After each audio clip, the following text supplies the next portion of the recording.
Film Adipurush से छिड़िया विवाद।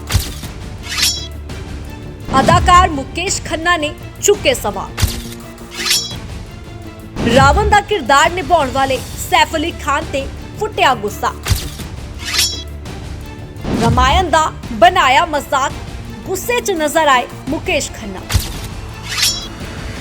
सीता माता, भगवान राम ते मेघनाथ के किरदार का बनाया मजाक।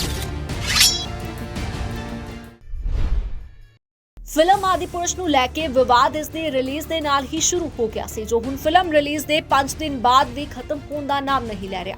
ਜਿੱਥੇ ਦਰਸ਼ਕਾਂ ਤੋਂ ਲੈ ਕੇ ਸਿਆਸੀ ਗਲਿਆਰਿਆਂ ਤੱਕ ਇਸ ਫਿਲਮ ਦਾ ਵਿਰੋਧ ਦੇਖਣ ਨੂੰ ਮਿਲ ਰਿਹਾ ਹੈ, ਉੱਥੇ ਹੀ ਹੁਣ ਅਦਾਕਾਰ ਮੁਕੇਸ਼ ਖੰਨਾ ਦਾ ਗੁੱਸਾ ਸਾਹਮਣੇ ਆਇਆ। ਮੁਕੇਸ਼ ਖੰਨਾ ਨੇ ਨਾ ਸਿਰਫ ਆदिपुरुष ਨੂੰ ਰਾਮਾਇਣ ਦਾ ਅਪਮਾਨ ਕੀਤਾ ਹੈ, ਸਗੋਂ ਇਸ ਫਿਲਮ ਦੇ ਵਿੱਚ ਸੈਫ ਅਲੀ ਖਾਨ ਨੂੰ ਰਾਵਣ ਦਾ ਕਿਰਦਾਰ ਨਿਭਾਉਣ ਤੇ ਵੀ ਸਵਾਲ ਖੜੇ ਕਰ ਦਿੱਤੇ। रावण डरावना लग सकता है पर विश्व पुरुष वर्गा नहीं, ये कहना है मुकेश खन्ना का। एक चिर प्रतीक्षित फिल्म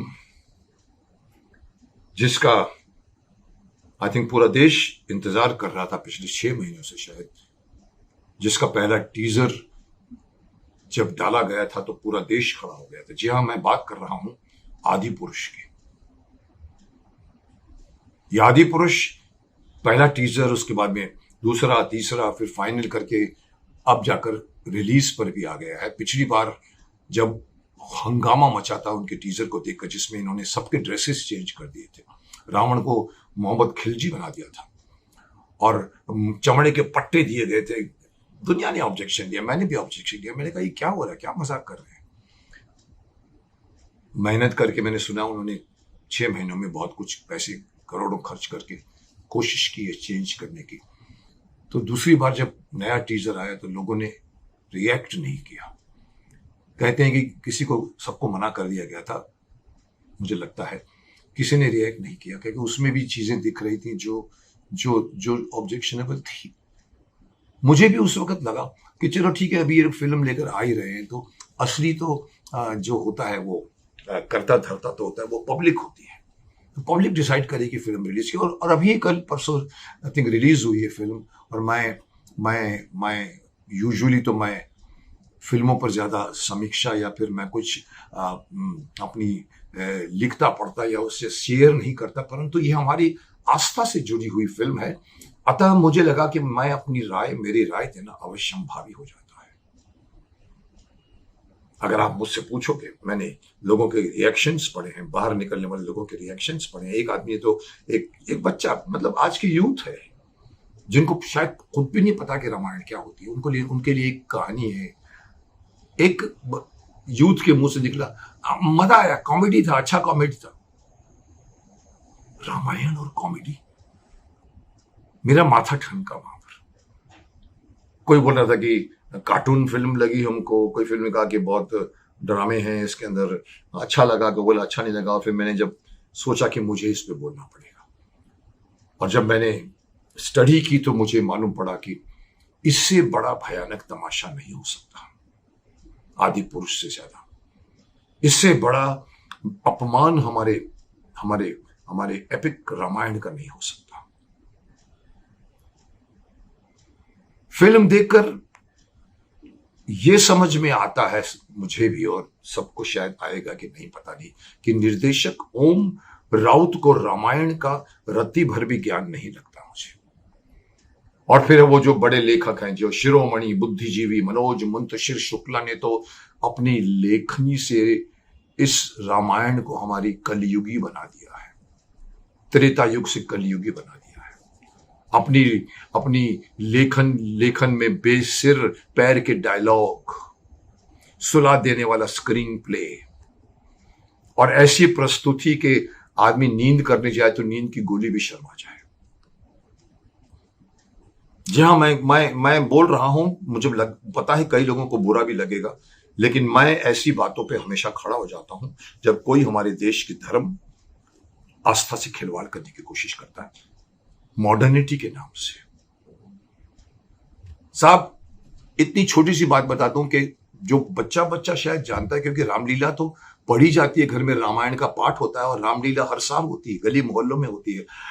रावण को क्या वरदान था और कैसे मिला था, इतनी सामान्य जानकारी भी नहीं है इन लोगों को।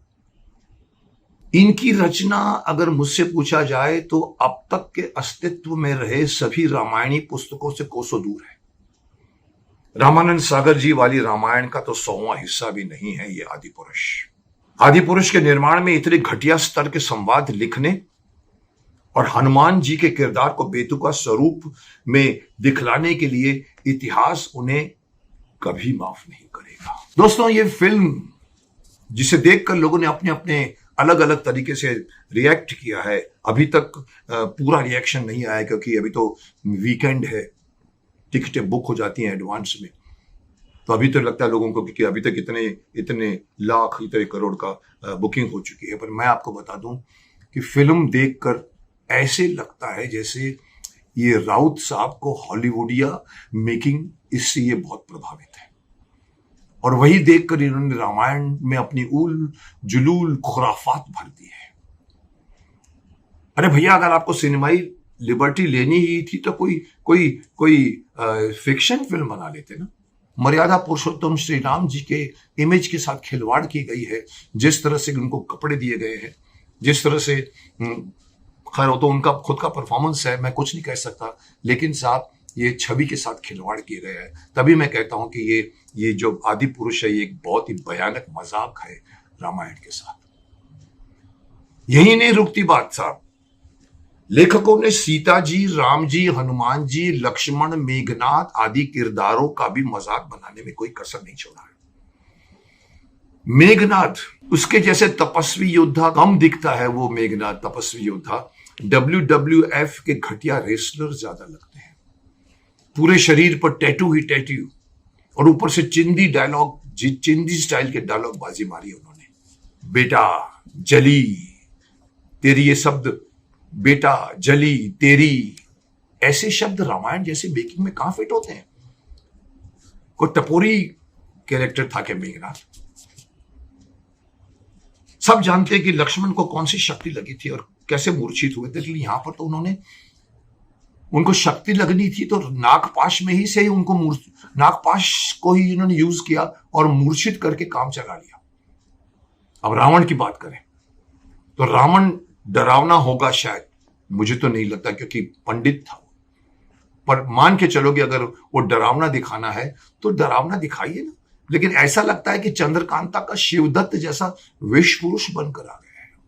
अगर आप देखोगे रावण के किरदार को तो आप हैरान हो जाओगे कि किसने ये इमेजिन किया, किसने ये डिजाइन किया है और किसने ये हिम्मत की है।